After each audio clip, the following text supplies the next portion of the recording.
I want it to be known that spring has officially sprung. You hear that?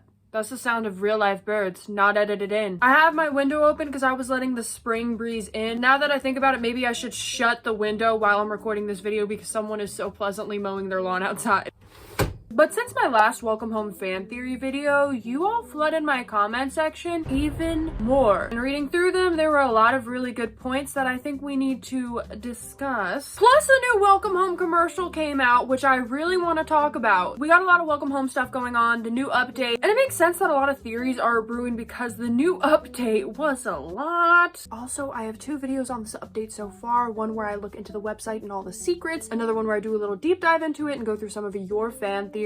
So if you haven't seen those already, definitely check those out so we're all up to speed. So without further ado, everyone get comfy, sit back, because today we are having a little bestie chat about the Welcome Home update and the Welcome Home commercial, and just a lot of talk going on. So get ready, get your notebooks out. We're taking notes here today. We're gonna get to the bottom of this. Okay, so first of all, the commercial. If you don't know, for every merch drop that Welcome Home has had so far, there have been these amazing commercials to go along with it, usually with storylines being played out by the plushies. And Howdy's there too. There's also insane illustrations. It's freaking crazy. The production goes insane. I would watch a whole series just like this. It's freaking crazy. But if you didn't know, a Welcome Home merch site was just launched with this new update. I know, get hyped. There's like a ton of super cool new stuff available, so if you want to go check that out, totally recommend it. I'll leave a link in the description. But this new commercial was super cute with some insane illustrations. While the commercial is being voiced over by Howdy Pillar, of course it's Howdy's place. And there's one bit in particular that I find really funny where just Howdy is just losing it. Me too, Howdy, me too. But another really exciting thing with this commercial is we get a look at Puppet Wally, who I know we've had appearances from before, but it's been a hot minute because I guess we haven't really seen him in like his full glory, like moving around, having a good time. But at the end, he's trying to contact the Welcome Home shop through a phone and no one's answering, and he's just like, hello, hello, which I know it's been confirmed the commercials don't really have anything to do with the lore, but I think it's really funny considering this from the new update. I don't know why I pointed. I am gonna play an audio now. I don't know. I've also noticed though that in the other commercials, they do kind of follow along with themes of the new update. Like in the Halloween one, I think they referenced The Raven, which is an Edgar Allan Poe poem, which had to do with the new update, which I thought was really fun. Voice acting's amazing, art's amazing, Puppet Wally, stunning! Go watch it if you haven't. Holy crap. Anyways, let's discuss some of your fan theories because we got a lot to go over. There were a lot of really good points made. Left me a little bit flabbergasted. Starting off, a question that I brought up in the last video on Welcome Home I did was, what exactly is going on in the world of Welcome Home? Are these souls trapped inside of these puppets? Like, are they sentient puppets? What's going on? Big questions, really. But KPTT5TY, I can't believe I did that in one take. Oh my god, go me. Patting myself on the back. Had an interesting thought. What if Welcome Home is actually going in a Pleasantville direction? The world in that movie was an escape from the real world. The longer they stay there, the more they see what's wrong with it. Oh my god, like Teen Beach Movie. Bruisin' for a bruisin'. I say that as if it wasn't based off of Pleasantville, but like, can we talk about Teen Beach Movie? Can we talk about Teen Beach Movie 2? The ending, I will never forgive Disney Channel for ever in my life. And again, like that movie, what if they went there for certain reasons, but their presence is changing this world the longer they are there? And also, how did they get there if they came from the real world? Who or what sent them there? Was it consensual at first, but now they are all looking for a way out that isn't there anymore or never even was? I like that. I'm thinking that means like the Welcome Home world like existed with these like alive puppets that are souls, but not souls of humans, like they were there before, but then people went into the world of Welcome Home and got trapped there? Please tell me that made sense. I do like that thought though. If I were to have my Teen Beach Movie moment, it would totally be in Welcome Home. Actually, it got some disturbing stuff going on in there. Maybe it wouldn't be Welcome Home, but I would like a cool puppet Sona. That's all I'm saying. Hello. Following up with that question prompt, Jane Doe QE9GU says, I believe that it's less of them being actual human beings with souls that were trapped into the show and more their characters actually being alive with actual autonomy but are forced to play a certain role by the showrunners lest they get punished for slipping out of their personas, or i.e. breaking script and getting quite literally cut from the show, which partially explains Julie's freakout. This being said, I don't believe that they are aware they're in a show either.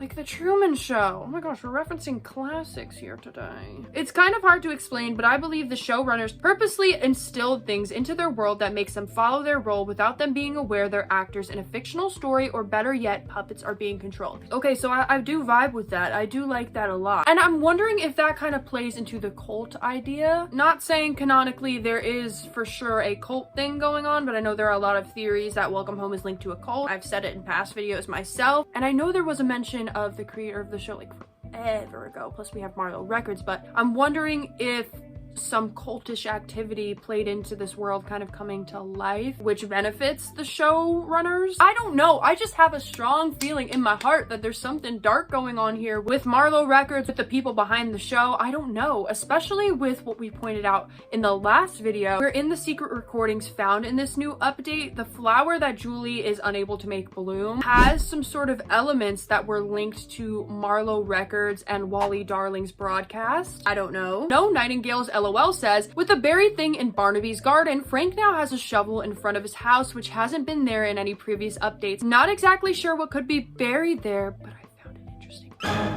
As I was reading that, I just put pieces together, and I think I have a theory on why that could be. So we discussed in the last video that in the neighborhood there is now a burial mound with a flower sticking out of it, and as they mentioned, by Frank's house there's a shovel. I have an idea. So again, going back to the hidden links with the videos found in this new update, which if you didn't know, the videos in this link is all a story about how Julie cannot make this flower bloom, and she's freaking out, she's panicking, and eventually ends up like killing the flower. There's also a hidden storybook page that was found with the flowers from the Floriography website. People deciphered it and came up with these links, but there was a missing page with Frank from the Guide to Being Joyful where it's just titled "Oh no," and he's like looking horrified at the ground, and people kind of put two and two together that this is him stumbling onto the whole Julie situation, probably after she killed the flower. I'm wondering if this mound is the flower that she killed and Frank is trying to help her cover it up so no one knows that she couldn't make the flower bloom.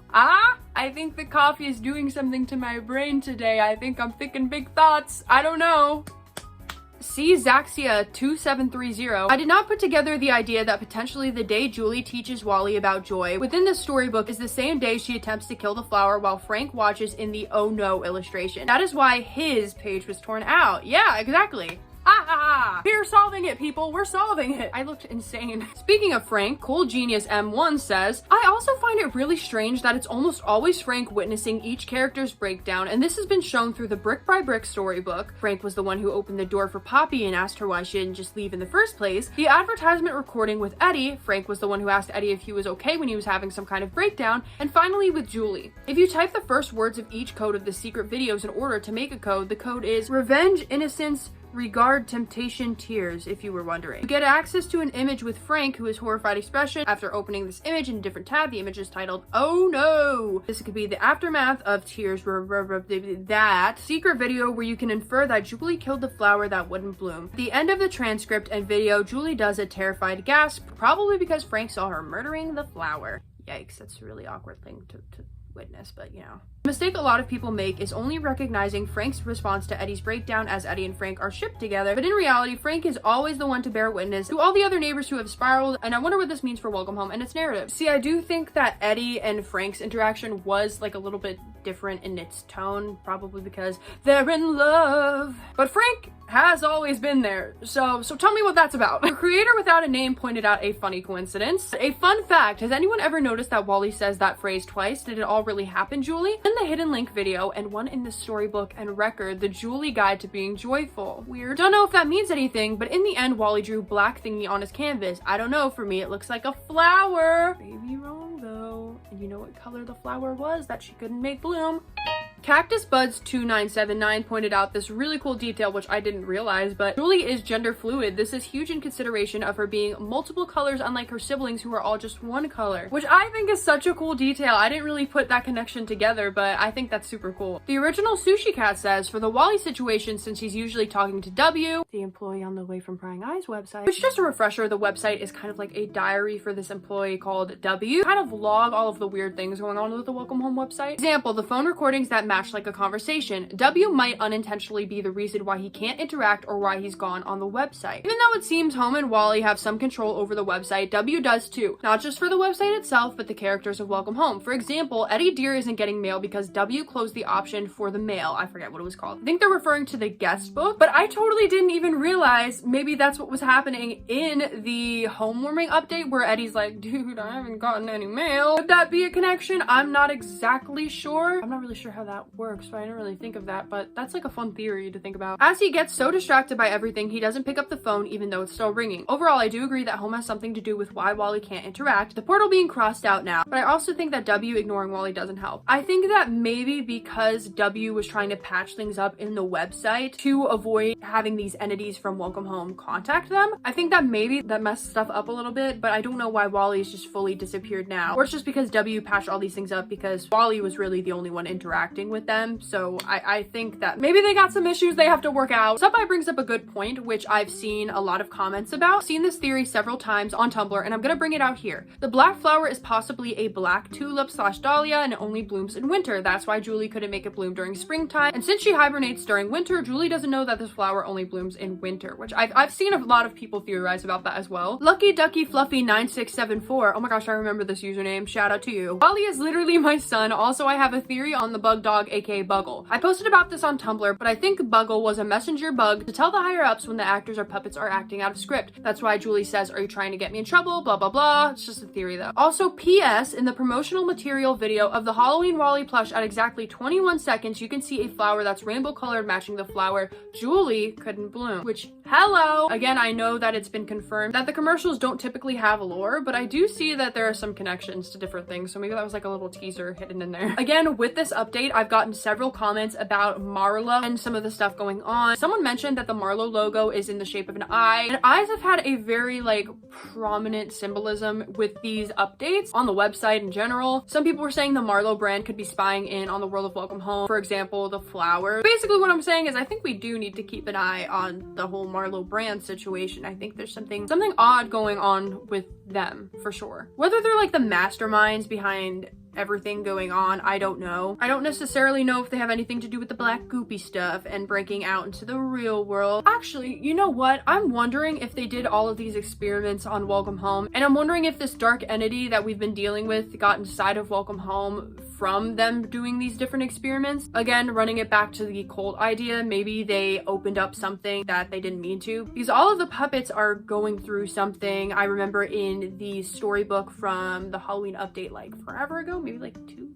years ago. It's been 2 years already. Sally is talking about there being this weird monster inside of Welcome Home. And again, with the employee only page from whatever Halloween update that was, my concept of time is all messed up. But one of the employees was dealing with hearing these voices, Wally, I think, basically reaching out to them. And they were drawing these spirals everywhere, which spirals are another common theme in Welcome Home, usually associated with like portals and stuff like that. So the main idea is that whatever entity was inside of Welcome Home was trying to reach out to this employee to try and let whatever's in there out. So yes, I think this was a very productive meeting, y'all. I don't think any other new things have been found with this update, but if there has been, please let me know in the comment section because I would love to do a follow-up. And if you have any theories, maybe based off of this video or theories that I haven't talked about, please let me know in the comment section because I always have fun doing these videos. So I definitely want to do another one in the future. As I said in the last video, I have a lot of plans for content I want to make. If you like Welcome Home, you're probably going to like a video I'm working on right now. It's about this game called Threadville, which actually was inspired by Welcome Home, but it's a horror game about puppets and it's really cool. I just filmed part of the video with my boyfriend and we had a blast playing it. But yeah, let me know your thoughts in the comment section. Anyways, thank you all so much for watching and I will see you all in the next one. Peace out, Brussels sprouts.